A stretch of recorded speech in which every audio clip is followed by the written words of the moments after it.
Hello friends, welcome to optimistic studies. Optimistic studies में आप सभी का स्वागत है।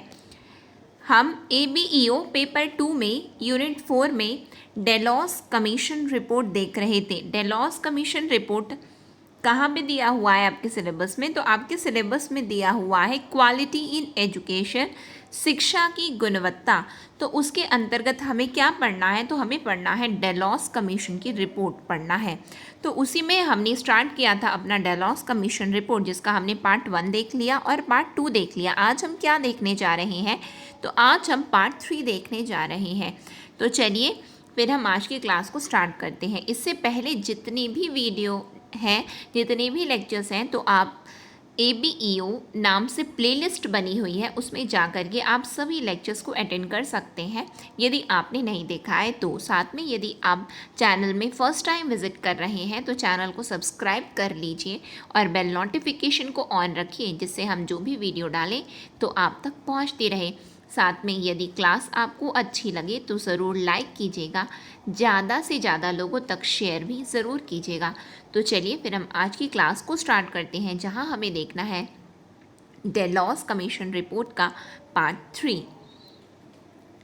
ये आप लोगों के लिए, स्पेशली आप लोगों के लिए संगवारी बैच लाया गया है। संगवारी बैच इसलिए लाया गया है क्योंकि मैंने आप लोगों को बताया था कि बुक बहुत जल्द पब्लिश होने वाली है, लेकिन उसका क्राइटेरिया फुलफ़िल नहीं हो पाया, जिसके अंतर्गत मैंने आप लोगों को बताया था यदि हमारे पास 500 से 1000 तक की रजिस्ट्रेशन आते हैं तभी हम बुक को पब्लिश करवा पाएंगे, अदरवाइज़ हम बुक को पब्लिश नहीं करवा पाएंगे।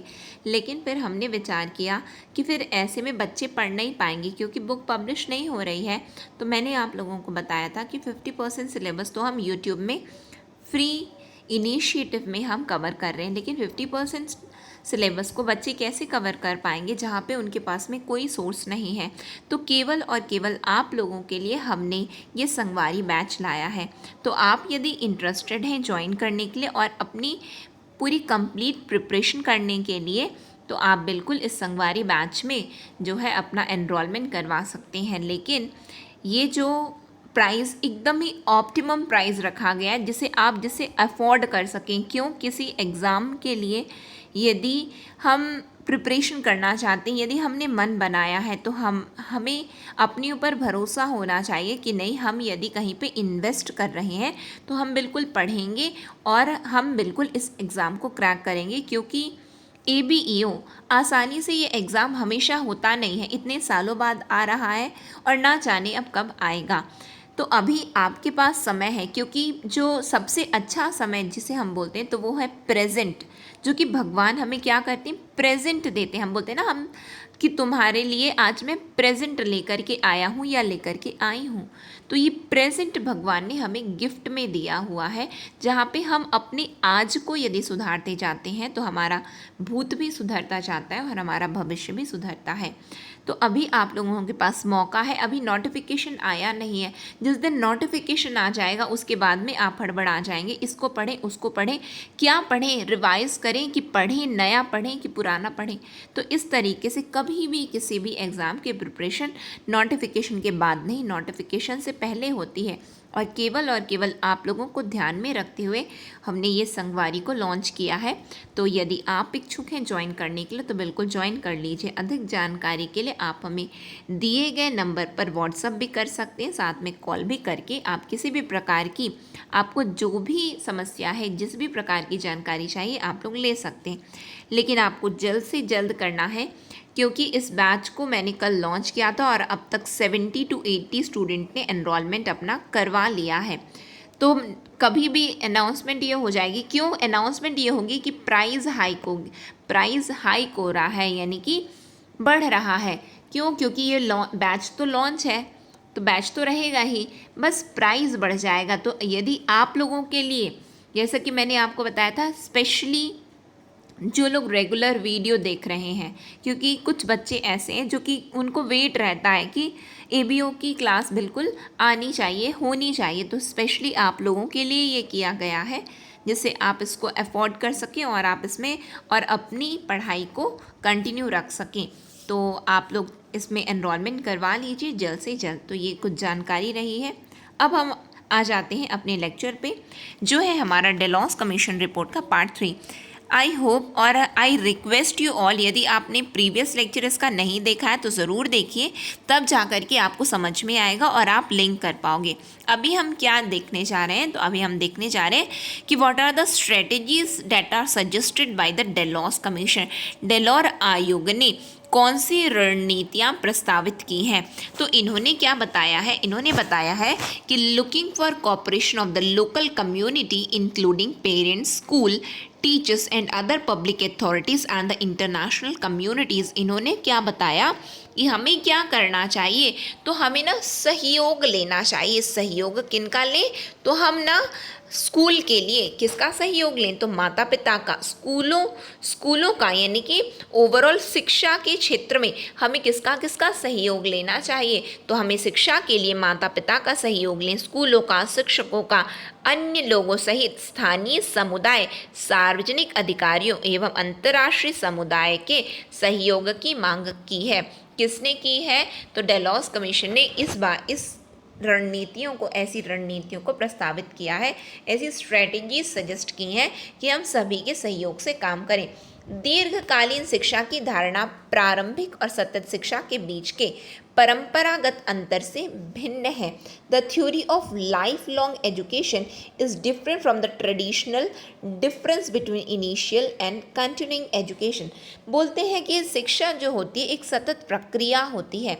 तो सतत प्रक्रिया होती है तो लोग सोचे कि शिक्षा तो सतत प्रक्रिया है, हम तो बिल्कुल, हम यदि एडमिशन लिए हैं ना कॉलेज में, तो हम फर्स्ट ईयर सतत प्रक्रिया है, फर्स्ट ईयर चलता रहे हमारा सालों दर साल। इन्होंने क्लियरली ये बताया है कि ये शिक्षा सतत प्रक्रिया नहीं हुई है। आप पास तो हो जाइए, आपके व्यावसायिक उद्देश्यों की पूर्ति तो हो जाइए, कर लीजिए, यानी कि आप उस एजुकेशन को पूरा करो। जो दीर्घकालीन जो शिक्षा है, जो सतत प्रक्रिया है, तो वो क्या है, एक परंपरागत अंतर से भिन्न है। यानी कि आपने जो इनिशियली KG1 से आपने स्टार्ट किया, PP1 PP2 जिसे बोलते हैं, नर्सरी बोलते हैं, आपने स्टार्ट किया, जहाँ तक आपको पढ़ना है, जैसे कि लेट से हम मान के चलते हैं कि आप पोस्ट ग्रेजुएट हो, आपने B.Ed कर रखा है, आपने MPhil कर रखा है, हम ये मान लिया, फिर आप क्या कर रहे हैं, आप PhD कर रहे हैं, यानी कि अपनी उस एजुकेशन को पूर्ण कर लीजिए। ये अंतर के अलावा प्रारंभिक और कंटिन्यूइंग एजुकेशन के अलावा जो शिक्षा, जो हम कहीं ना कहीं से कुछ ना कुछ जो सीख रहे होते हैं, जो ज्ञान प्राप्त कर रहे होते हैं, उसे हम बोलेंगे सतत प्रक्रिया। तो इन्होंने क्लियरली बोला है कि ये सभी से भिन्न है। ऐसी धारणा, जो दीर्घकालीन शिक्षा की धारणा है, वो परंपरागत अंतर से भिन्न है। और वो परंपरागत अंतर क्या है, तो प्रारंभिक और सतत शिक्षा के बीच के परंपरागत अंतर क्या होता है कि आपने स्टार्ट किया, उसके बाद में आप अपने व्यावसायिक उद्देश्यों की पूर्ति के लिए तो पढ़ रहे हो। क्यों पढ़ रहे हो, अच्छा ये बताओ, ABEO के लिए आप यहाँ पे ये YouTube चैनल में विजिट क्यों किए हो, अपनी ज्ञान वृद्धि के लिए विजिट किए हो क्या, तो नहीं, बिल्कुल नहीं। आप अपनी ज्ञान वृद्धि के लिए विजिट नहीं किए हो। आपको पता है कि ABO की वैकेंसी आएगी, हम यहाँ से पढ़ लेते हैं तो हमारा सिलेबस कंप्लीट हो जाएगा। Are you getting my point? आप इसीलिए विजिट किए हो ना, आप इसीलिए पढ़ रहे हो ना, इस सिलेबस को क्यों पढ़ रहे हो, कि या फिर आप नहीं, मुझे ना पढ़ना बहुत अच्छा लगता है, मैं अपनी ज्ञान वृद्धि करना चाहता हूँ, मैं अपनी ज्ञान वृद्धि करना चाहती हूँ, इसीलिए मैं पढ़ रही हूँ। तो ऐसा नहीं है। आपके लक्ष्यों की पहले प्राप्ति हो जाए, उसके बाद में आप जो भी आपको फिर सीखना है, आप सीखते रहिए अपने जीवन भर, वो एक अलग है, वो एक अलग प्रक्रिया होती है। समझ में आ रहा है? और ये ऐसा किसने बताया, तो ऐसा डेलॉर आयोग ने कहा है। फिर क्या है, the theory of learning society in which everyone manages an opportunity of learning and fulfilling one's potential। फिर इन्होंने शिक्षण समाज की भी अवधारणा दी है। क्या है शिक्षण, क्या है थ्योरी लर्निंग सोसाइटी की, जिसमें प्रत्येक व्यक्ति अपनी क्षमता को सीखने तथा पूर्ण करने का अवसर प्रदान करता है। हमें सीखना है कुछ, हमें कुछ सीखना है, हमारे पास मौका है, हम बिल्कुल सीखेंगे, हमारे पास मौका है, हम सीखेंगे। आज आपके पास समय है पढ़ने के लिए, तो आपको पढ़ना ज़रूरी है। आज आपको क्या करना ज़रूरी है, आप अपने नियत कर्मों को करिए, जैसा कि भगवान श्री कृष्ण ने श्रीमद् भगवद गीता में अर्जुन को उपदेश दिया है कि अर्जुन, तुम्हें केवल अपने नियत कर्म करने की आवश्यकता है। जो तुम्हारे लिए कर्म है, आज युद्ध भूमि में खड़े हो, तुम्हें लड़ना आवश्यक है, तुम्हें लड़ना। आज आप प्रिपरेशन कर रहे हो तो पहले पढ़ लीजिए, पहले पढ़ लीजिए। क्यों? क्योंकि ये समय फिर वापस लौट के नहीं आएगा, केवल यादें रहेंगी। उस समय पढ़ लिए होते तो आज मेरा भी सिलेक्शन हो गया होता, लेकिन मैंने नहीं पढ़ा, या मैंने नहीं, चाहे कोई भी हो, मैंने नहीं पढ़ा, मैंने नहीं किया, मैंने ध्यान नहीं दिया, अब ये अपॉर्चुनिटी तो मेरे हाथ से चली गई। आपको समझ में आ रहा है इन्होंने क्या कहा? शिक्षण समाज क्या है? जो हमेशा कुछ ना कुछ सीखने की, प्रत्येक व्यक्ति अपनी क्षमता सीखने और उसे पूर्ण करने का अवसर, वो होता है शिक्षण समाज। अच्छा, हम ना कुछ सीख रहे हैं, कुछ सीख रहे हैं, समझ में आया आप लोगों को? फिर उसके बाद में यदि बात करें हम, it force the need of literacy work and basic education for adults.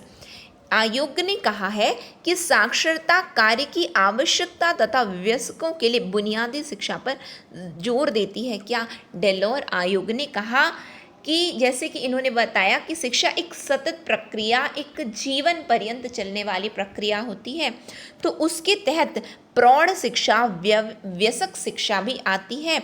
और वयस्क शिक्षा और साक्षरता कार्य, साक्षरता यानी कि हम पढ़े लिखे हैं, हम लिटरेट हैं, साक्षर हैं, तो वो आता है। और वयस्क शिक्षा, उसका क्या आता है? वयस्कों के लिए एक बुनियादी शिक्षा। बुनियादी शिक्षा क्या होती? यानी कि बेसिक एजुकेशन है आपके पास में? क्या आपके पास बेसिक नॉलेज है? क्या आप एजुकेटेड हो? Educated in what sense? यदि हम सामान्य रूप से देखें तो यदि किसी ने 10+2+3 इसको कंप्लीट किया हुआ है तो मतलब कि हम बोलेंगे कि हाँ बिल्कुल एजुकेटेड है, या फिर थोड़ा बहुत भी साक्षर है, पढ़ना लिखना जान रहे हैं। और आपको पता है प्रथम, मैंने आपको क्यों असर रिपोर्ट करवाया है? प्रथम का कहना क्या है? तो प्रथम का कहना, केवल अपनी असर रिपोर्ट में उनका कहना, क्या बच्चे को पढ़ना आता है? क्या बच्चे को लिखना आता है? क्या बच्चा न्यूमरेसी कर पाता है? क्या जोड़ना, घटाना, गुणा भाग आता है? क्या एडिशन, सब्ट्रैक्शन, मल्टीप्लिकेशन, डिवीजन आता है? क्या उसमें रीडिंग राइटिंग स्किल है? इसीलिए तो बच्चों को बोला जाता है तुम इसे पढ़िए, आप इसे पढ़िए, आप इसको कैलकुलेट करके दो हमें। बहुत बड़ा नहीं दे दिया जाएगा कि आप इसकी थ्योरी प्रोपाउंड करो, नहीं दिया जाएगा कि किसने क्या कहा, ये नहीं दिया जाएगा। क्या आप वो टेस्ट क्या कर रहे हैं? क्या बच्चा अपनी उम्र के अनुसार, क्या उतना जानकारी है बच्चे में? बस यही है। तो यदि हम देखें कि एक बेसिक सी एजुकेशन लोगों में होनी चाहिए, इसका मतलब आपको ध्यान क्या रखना है कि ये जो है लिटरेसी वर्क पर बल दे रहे हैं, लिटरेसी वर्क पर, साक्षरता कार्य पर बल दे रहे हैं, जोर दे रहे हैं। और बुनियादी शिक्षा किसके लिए? तो वयस्कों की बुनियादी शिक्षा की बात इन्होंने कही है। इसमें आपको प्रश्न कैसे आ सकता है कि डेलोर आयोग के अनुसार निम्न में से कौन से कथन सत्य हैं, कौन से कथन असत्य हैं? या फिर हम बोल सकते हैं एक गुणवत्ता, शिक्षा की गुणवत्ता के अंतर्गत हम इसे देख रहे हैं, तो शिक्षा की गुणवत्ता के अंतर्गत किसने इन निम्न बातों को कहा है? तो आपको याद क्या रखना है? शिक्षा की गुणवत्ता की बात किसने कही है? डेलोर आयोग ने कही है। और शिक्षा की गुणवत्ता, आप क्वालिटी कैसे ला सकते हो जब हर कोई एजुकेट हो? एक समाज ऐसा बनाना है, पढ़े लिखे लोगों का समाज, शिक्षित वर्ग बनाना है हमें, शिक्षित कार्य, शिक्षा को प्रोत्साहित करना है, यही तो डेलोर आयोग ने कहा है। समझ में आ रहा है आपको? फिर उसके बाद बात आती है, शिक्षकों को समाज द्वारा मनोवैज्ञानिक और भौतिक स्थिति प्रदान की जानी चाहिए। शिक्षकों को क्या करनी चाहिए? मनोवैज्ञानिक और भौतिक स्थिति प्रदान की जानी चाहिए, और उनकी स्थिति को उपयुक्त संसाधनों और आवश्यक प्राधिकार के साथ पहचाना जाना चाहिए। Teachers should be provided with psychological and material situation by the society, and their position should be appreciated with acceptable resource and necessary authority। शिक्षकों को प्रोत्साहित करने की आवश्यकता है। जब शिक्षकों को समाज प्रोत्साहित कर रहा है तब जाकर के शिक्षक, और क्या शिक्षक बोला गया है कि शिक्षक ज्ञान का भंडार होते हैं। क्या बताया गया शिक्षकों को? शिक्षकों को कहा जाता है ज्ञान का भंडार है शिक्षक। तो उसके लिए यदि यहाँ पे डेलोर आयोग ने क्या कहा, तो डेलोर आयोग ने कहा शिक्षकों को प्रेरित कीजिए, शिक्षकों को प्रेरित कीजिए, एप्रिशिएट कीजिए, और शिक्षकों को समाज क्या करे, तो साइकोलॉजिकल और मटेरियल सिचुएशन प्रोवाइड करे, मनोवैज्ञानिक और भौतिक स्थिति प्रदान की जानी चाहिए। शिक्षकों को भौतिक स्थिति प्रदान करना मतलब भौतिक उपकरण, भौतिक पदार्थ प्रदान की, मनोवैज्ञानिक स्थिति मतलब आप सोच पा रहे हैं, आप कर पा रहे हैं, आप लोगों के विश्लेषण कर पा रहे हो। यदि आपने आज हमने एक न्यू फ्री इनिशिएटिव स्टार्ट किया जहाँ पे हम जो है शिक्षक भर्ती के जो मैंने आपको बताया शिक्षक भर्ती जो कि निकलने वाली, आप लोगों को बिल्कुल अच्छे से पता होगा, तो उसके सिलेबस को हम देख रहे हैं, पढ़ रहे हैं, तो आप लोग बिल्कुल उसको अटेंड कीजिए। क्यों? क्योंकि यदि आपने एजुकेशनल साइकोलॉजी को जाना है तो आप बहुत अच्छे से जानोगे किस तरीके से हमें होना है, हमें क्या करना है। एजुकेशनल साइकोलॉजी, जब हम दूसरों के विचारों को जानने लगते हैं, दूसरों के मन में क्या चल रहा है, दूसरों की चिंतन, क्या दूसरों को समझ में आया, क्या आपकी बातें कही हुई दूसरों को समझ में आ रही है, क्या आप अपने आप को एक्सप्रेस कर पा रहे हो, क्या आपका पढ़ाया सामने वाला व्यक्ति पढ़ पा रहा है, क्या उसे समझ में आ रहा है। ये तो एजुकेशनल साइकोलॉजी है, और ये तो हम देख रहे हैं, किस में देख रहे हैं, तो शिक्षक भर्ती में, जो कि आपका सिलेबस है। ठीक है, और यही बात डेलोर आयोग ने कही है कि शिक्षकों को उस मनोवैज्ञानिक स्थिति तो प्रदान करो कि वहाँ पे वो विश्लेषण कर सके। ठीक है, और क्या है, उपयुक्त संसाधनों और आवश्यक प्राधिकार के साथ उसे पहचाना जाना और उन्हें प्रेरित करने की आवश्यकता होती है। Teacher should also be discuss the need for critical requirement to update the knowledge and skills, should assist the professional opportunities, should benefit from the economic, social and cultural life experience। शिक्षकों को ज्ञान और कौशल को अद्यतन करने के लिए अनिवार्य आवश्यकता पर ध्यान देना चाहिए। किसकी आवश्यकता है?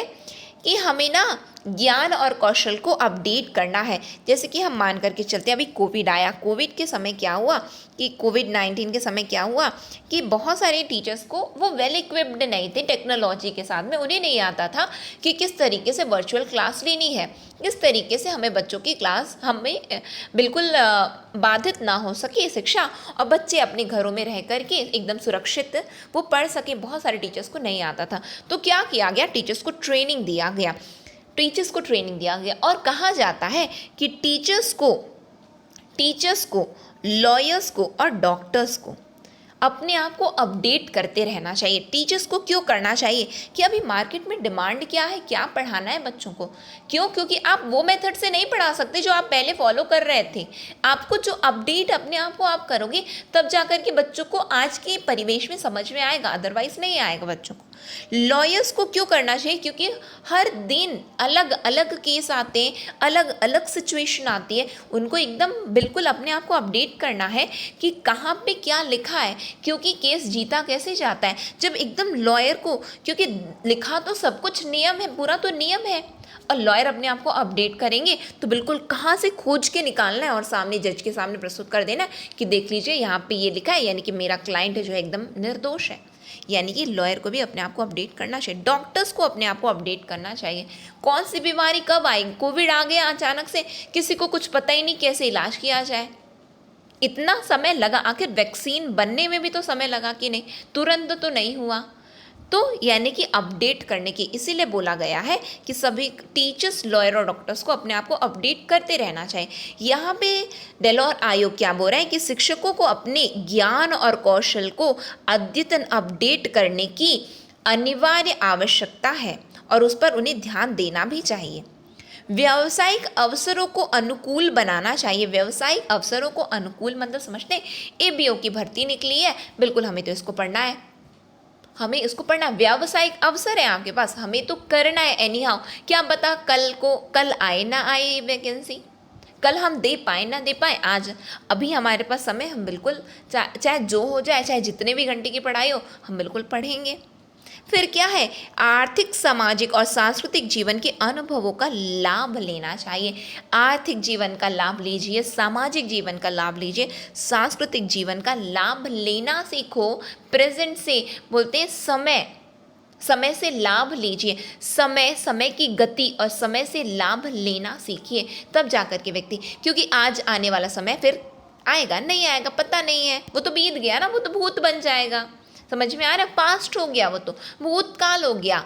हम जो प्रत्येक जो घड़ी अभी आपने स्टार्ट किया लेक्चर सुनना, अब आप जाइए 20 मिनट, वो तो आपका भूत बन गया, यानी कि वो तो पास्ट हो गया। 20 मिनट तो गुजर गए, 20 मिनट तो गुजर गए।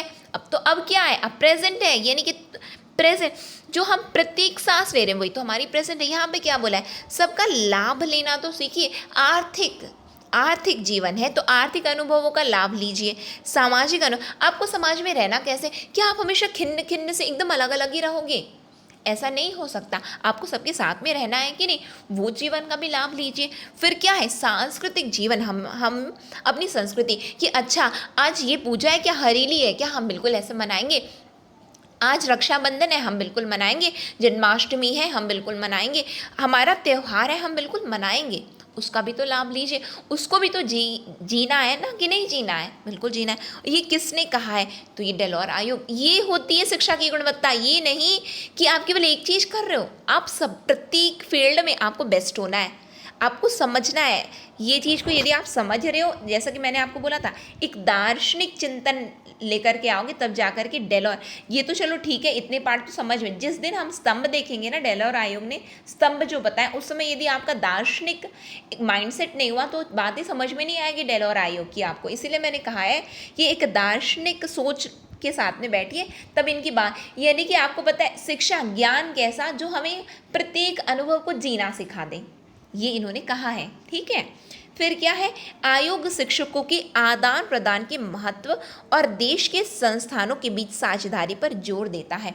देश के संस्थानों के बीच में क्या होना चाहिए? तो साझेदारी हो। Commission emphasize the importance of exchange of teachers and partnership between institution in countries.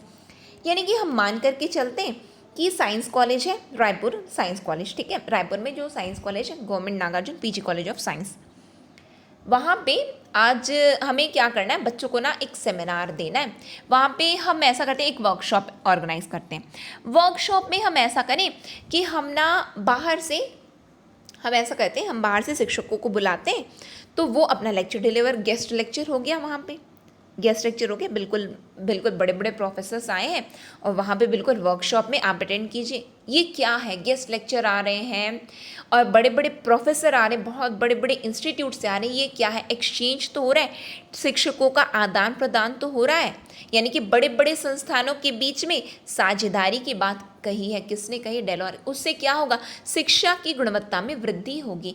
आप जो चीज़ नहीं जान रहे थे, या फिर आप अपने इंस्टीट्यूट, आप अपने महाविद्यालय, आप अपने विश्वविद्यालय के शिक्षकों से पढ़ चुके, उसके बाद कुछ एक्स्ट्रा चीज़ आपको सीखनी है, आप बिल्कुल, हम ऐसा करते हैं आज वर्कशॉप हो जाए, आज सेमिनार हो जाए, आज संगोष्ठी हो जाए, हम ऐसा करते हैं कि दूसरे बड़े बड़े प्रोफेसर्स लोगों को बुलाते हैं, हम वाइस चांसलर्स को बुलाएंगे, हमें इनको बुलाएंगे और बिल्कुल बच्चों को ये चीज़ के बारे में हम सिखाएंगे।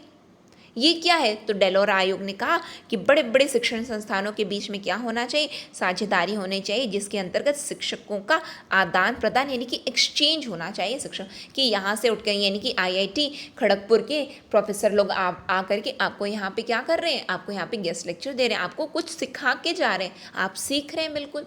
यानी कि जितना ज़्यादा हम, जितने ज़्यादा बड़े बड़े, कितना, इसीलिए तो बोला गया ना कि शिक्षक क्या होते हैं? ज्ञान का भंडार होते हैं। बहुत एक्सपीरियंस है उनमें, बहुत एक्सपीरियंस। क्यों? क्योंकि वो पढ़ ही रहे हैं। ठीक है, फिर क्या है? विकास के लिए शैक्षिक प्रतिष्ठानों के प्रशासनिक विकेंद्रीकरण और स्वायत्तता की आवश्यकता है। क्या कहा है इन्होंने? The administrative decentralization and self government of educational formation are needed for the development. Administrative decentralization की आवश्यकता है। प्रशासनिक विकेंद्रीकरण जानते हैं क्या होता है? प्रशासनिक विकेंद्रीकरण होता है कि सबका कार्य बांट दो ना, सबका कार्य बांट दो। इसका मतलब DC का कार्य अलग है, डिस्ट्रिक्ट कलेक्टर का कार्य अलग है, फिर उसके बाद में यदि हम बात करें SDM, नायाब तहसीलदार, पटवारी, सबका काम अलग अलग है।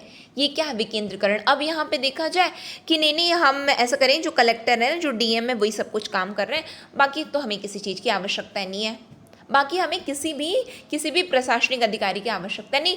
यानी कि पूरी पावर क्या हो गई? एक में सिमट के रह गई। यहाँ पे हम देख रहे हैं कि पटवारी से कार्य प्रारंभ हो रहा है, धीरे धीरे धीरे बढ़ता जा रहा है, बढ़ता जा रहा है, तब जाकर के फाइनली डीएम आए हैं। समझ में आ रहा है आप लोगों को? यानी कि ये होता है प्रशासनिक विकेंद्रीकरण, सबका यानी प्रशासनिक कार्यों का बंटवारा कर देना, केवल केंद्रीकरण नहीं करना। ये किसने कहा? तो आयोग ने कहा है। फिर क्या कहा है इन्होंने? Self government of education, self government of education formation. क्या बताया गया है? शैक्षिक प्रतिष्ठानों की स्वायत्तता, शैक्षिक प्रतिष्ठानों की स्वायत्तता मतलब ऑटोनॉमस, स्वायत्त है, ये सेल्फ गवर्नड है, ये जो कि नई शिक्षा नीति ने कहा है हम आने वाले समय में ऐसा करने वाले कि हम बिल्कुल विद्यालय महाविद्यालयों को स्वायत्तता प्रदान कर देंगे कि वो ऑटोनोमस हो जाए, वो अपने अनुसार कार्य कर सकें, जो कि नई शिक्षा नीति में मैंने आपको पढ़ाया है। और यही बात आप देख रहे हैं कि डेलोर आयोग ने 1996 को अपनी रिपोर्ट 1996 में इन्होंने अपनी रिपोर्ट प्रस्तुत की, लेकिन इनको कार्य क्या दिया गया था कि 21वीं सदी की शिक्षा क्या होगी, तो इन्होंने बताया कि इस तरीके से शिक्षा होनी चाहिए, जो कि देखिए नई शिक्षा नीति ने भी आखिर यही बात कही कि हम स्वायत्त महाविद्यालयों या फिर हम बोल सकते हैं कि हम स्वायत्तता प्रदान करने वाले हैं शिक्षण संस्थानों को। फिर उसके बाद बताया गया it also suggest for the reorganization of funding structure in the aspect of the principle that the learning should continue throughout individual lives। क्या बताया इन्होंने? या इस सिद्धांत को ध्यान में रखते हुए सिफारिश करता है कि सीखना व्यक्ति की पूरी जिंदगी में जारी रहना चाहिए। कुछ ना कुछ सीखिए, कुछ ना कुछ सीखिए, कहीं पे खाली नहीं बैठना है, टाइम वेस्ट नहीं करना है, हमें सीखना है। तो इन्होंने बोला कि सीखना व्यक्ति के पूरी जिंदगी में जारी रहना चाहिए तथा धन की संरचना के पुनर्गठन के लिए भी सिफारिश की है। इन्होंने रीस्ट्रक्चरिंग, इन्होंने reorganization of funding structure, reorganization of funding structure क्या है? धन की संरचना के पुनर्गठन की यहाँ पे क्या बात की गई है? फंडिंग स्ट्रक्चर मतलब ये होता है in the aspect of the principle that the learning should continue throughout individual lifes. यानी कि कहाँ पे अब हम बोलेंगे अरे यार हम ना ये चीज़ को कैसे करें, ये बहुत महंगा है, ये हम नहीं कर पा रहे हैं। हमारा तो मन है कि हम बिल्कुल पीएचडी कर लें, हम एमफिल कर लें, हम बीएड कर लें, यदि हमने बीएड नहीं किया हम बीएड कर लें, लेकिन काफ़ी पैसे लग रहे हैं, नहीं हो पाएगा हमसे। अब ठीक है कोई बात नहीं, ग्रेजुएट है, पोस्ट ग्रेजुएट है, उसके बाद में इसी बेसिस में यदि हमें जॉब मिल जाती है तो ठीक है, हमको यदि करना होगा ना तो हम जॉब कर लेंगे, उसके बाद में कर लेंगे। आज हमारी स्थिति नहीं है, हम नहीं कर पाए। समझ में आ रहा है? Are you getting my point? तो इन्होंने क्या बोला कि जिससे सीखना जीवन भर चलता रहे तो उसके लिए आपको फंडिंग को क्या करना है? फंडिंग स्ट्रक्चर को रीऑर्गेनाइज कर दो, फंडिंग स्ट्रक्चर को रीऑर्गेनाइज कर दो। यानी कि जहाँ पे जो चीज़ लग रहा है उसको थोड़ा क्या करो, आप उसको पुनर्व्यवस्थित करो। क्या करो? पुनर्गठन करो, पुनर्व्यवस्थित करने की बात इन्होंने कही है, जिससे लोग जीवन पर्यंत सीख सकें। कहीं पे ये ना हो कि नहीं नहीं हम सीख नहीं पा रहे। आपको डांसिंग अच्छा लग रहा है, ये भी तो सीखना है, डांसिंग बिल्कुल सीख लीजिए। आपको सिंगिंग अच्छा है, उसके लिए उम्र है तो उम्र नहीं है, आपको इवन आपको जो करना है आप उस समय वो कर सकते हो। ये कौन बोल रहा है? ये बोल रहा है डेलोर। लोग बोलते हैं कि जैसे कि हमारे पेरेंट्स है ना, अब पेरेंट्स को कुछ चीज़ सीखने का मन है तो बिल्कुल क्यों नहीं सीख सकते। अब उनको ये क्राइटेरिया बोल दिया जाए अरे अभी आप लोग अब सीखोगे, क्यों नहीं सीख सकते? सीखना है कभी भी सीखें। समझ में आ रहा है आप लोगों को? फिर उसके बाद में बात आती है the diversification and improvement of distance, the diversification and the improvement of distance education through use of technology. ऐसा करो, आप जो पढ़ रहे हो क्या कर रहे हो? आप लोग पढ़ रहे हो, अपने घर में बैठे हो, लेकिन यूट्यूब में पढ़ रहे हो कि नहीं पढ़ रहे हो? बिल्कुल पढ़ रहे हो।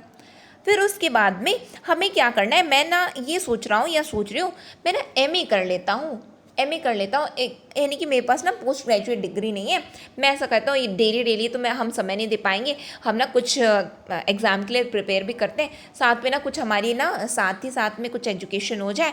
ऐसा करते हैं हम ना इग्नू में जो है एडमिशन ले लेते हैं, तो डिस्टेंस लर्निंग भी हो जाएगी हमारी और हमारा पोस्ट ग्रेजुएशन हो जाएगा, तो हम एमए का हमारे पास डिग्री भी हो जाएगा। तो इसका मतलब इन्होंने क्या कहा कि प्रौद्योगिकियों का उपयोग करते हुए दूरस्थ दूरस्थ शिक्षा में विविधता तथा सुधार आना चाहिए। दूरस्थ शिक्षा, डिस्टेंस लर्निंग को प्रमोट करो। डिस्टेंस लर्निंग, घर में बैठो और आपकी एजुकेशन कंप्लीट, घर में बैठ के पढ़िए। फिर क्या है, greater use of technologies in adult education and in service training of teachers. जैसा कि मैंने आपको बताया, कोविड काल, कोरोना काल आया, बहुत टीचर्स को नहीं आता था, नहीं तो ये रियलिटी है कि ठीक है नहीं आता है, जो चीज़ नहीं आता सो नहीं आता, क्या करें। तो बच्चे नहीं पढ़ेंगे क्या? बिल्कुल पढ़ेंगे। तो क्या किया जाए? ऐसा करो कि सेवाकालीन प्रशिक्षण प्रदान कर दो शिक्षकों को। कैसे कर पाओगे? तो प्रौद्योगिकियों का प्रयोग तो करो, प्रौद्योगिकियों का प्रयोग करो। और क्या करो? प्रौढ़ शिक्षा के लिए भी प्रौद्योगिकियों का प्रयोग तो करो। लोग बोलेंगे अरे इतनी उम्र में पढ़ने आए हो, पहले नहीं पढ़े थे। तो उसके लिए ऐसा करो, तो उसके लिए भी व्यवस्था कर दो ना कि वो घर में बैठ के पढ़ ले, प्रौद्योगिकी का इस्तेमाल करें। प्रौढ़ शिक्षा घर में बैठ करके हो जाए, प्रौद्योगिकी का प्रयोग करके। ये किसने कहा है? तो डेलौर आयोग ने कहा है।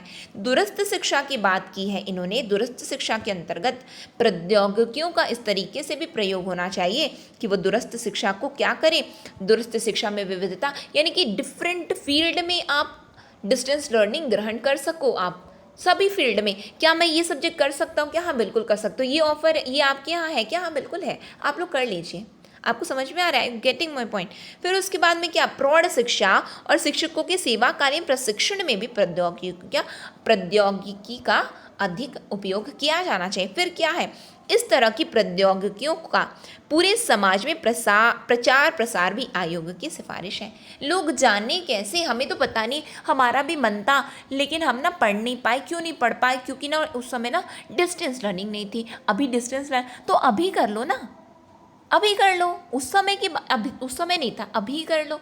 क्यों? क्योंकि इन्होंने बताया जीवन पर्यंत चले वो शिक्षा, जीवन पर्यंत चले शिक्षा, जीवन पर्यंत के अंतर्गत, लेकिन आपके उद्देश्यों की लेकिन पूर्ति भी हो जानी चाहिए। आप कुछ कर रहे हो क्या? बिल्कुल कर रहे हो। अभी आप कुछ कर रहे हो, उसके बाद में हम ऐसा करते हैं, अभी ये वैकेंसी आई है, हम ना ये जॉब को बिल्कुल सिक्योर कर लेंगे, उसके बाद हमें LLB करना है, हम बिल्कुल कर लेंगे। हम ना इवन अपने पैसों से कर लेंगे, लेकिन हम कर लेंगे, लेकिन एक जॉब हमारी सिक्योर हो जाए, बस हो गया काम हमारा। समझ में आ रहा है आप लोगों को? फिर क्या है, तो प्रौद्योगिकियों का प्रचार, हमें तो पता नहीं कोई क्लास अवेलेबल है क्या, क्योंकि हमारे घर के पास में तो कोई क्लास, तो हम ऐसा करते हैं यूट्यूब में सर्च करते हैं, यूट्यूब में तो मिल गया, पढ़िए ना। प्रौद्योगिकी, जो चीज़ हमें मिल रहा है तो उसका प्रयोग करो। कैसे करेंगे? प्रौद्योगिकियों का प्रचार प्रसार। तो अच्छा, यूट्यूब में ना क्लासेस अवेलेबल होती हैं, तो बिल्कुल हम पढ़ेंगे, क्यों नहीं पढ़ेंगे। तो ये होता है प्रचार प्रसार करना। समझ में आ रहा है आप लोगों को? Distribution of such technologies throughout the society are also commission suggestion.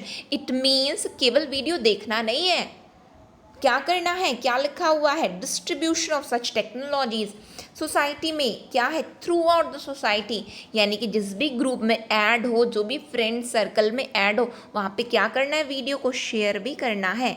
क्या करना है? शेयर भी करना है। क्या, कौन बोल रहा है? आयोग बोल रहा है। कौन बोल रहा है? आयोग बोल रहा है कि नहीं?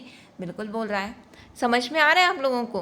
फिर उसके बाद में तो ये आगे क्या बताया गया है इसमें, the need for international cooperation should be felt in the area of education. शिक्षा के क्षेत्र में अंतर्राष्ट्रीय सहयोग की आवश्यकता महसूस की जानी चाहिए।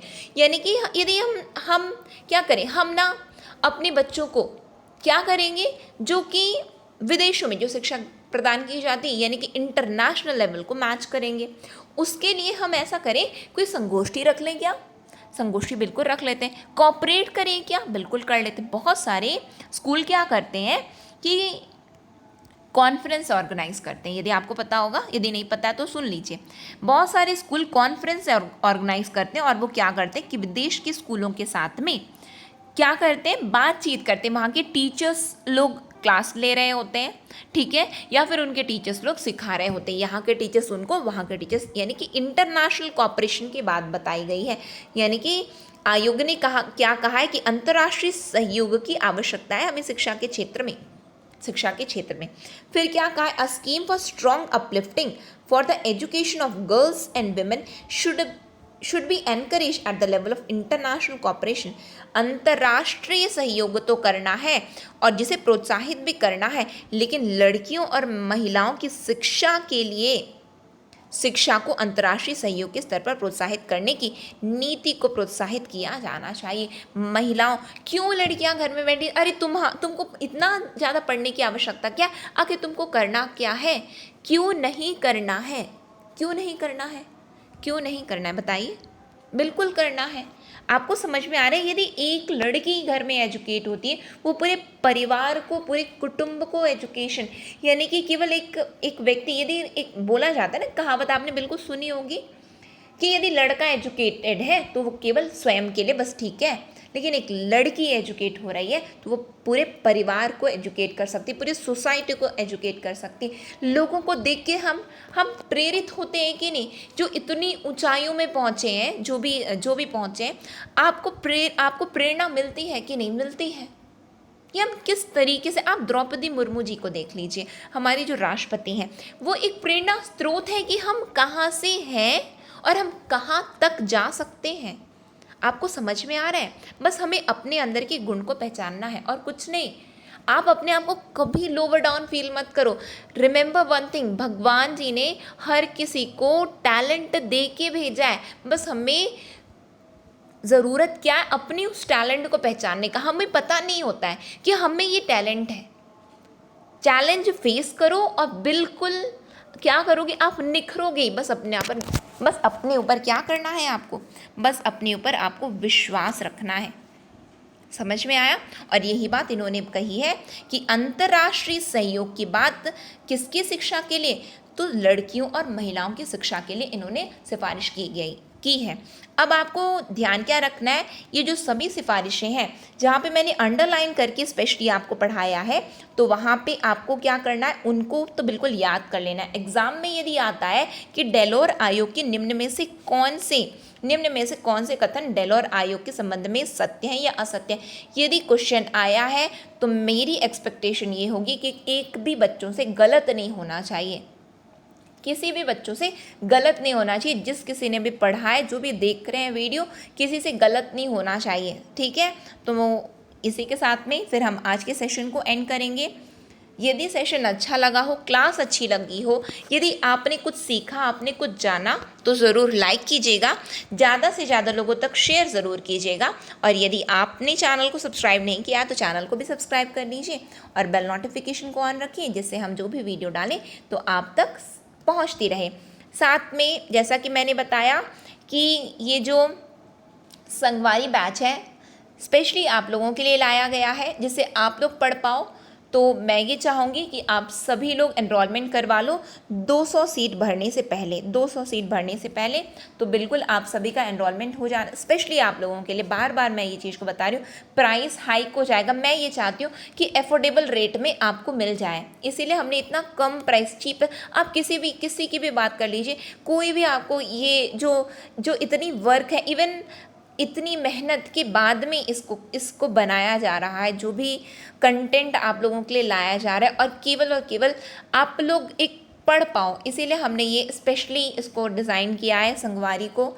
तो मैं ये चाहूँगी कि आप लोग जल्द से जल्द अपना रजिस्ट्रेशन करवा लें। रजिस्ट्रेशन मतलब एनरोलमेंट कर लें, ठीक है। अधिक जानकारी के लिए आप हमें दिए गए नंबर पर, जो कि आगे में यदि आप देखेंगे तो बिल्कुल नंबर दिया गया है, वहाँ पे आप हमें संपर्क भी कर सकते हैं। तो इसी के साथ में आज के सेशन को मैं एंड करूँगी। नेक्स्ट सेशन में फिर हम मिलेंगे। नेक्स्ट सेशन तक के लिए optimistic learning. Thank you for the session. आज़ादी का अमृत महोत्सव। जय हिंद, जय भारत।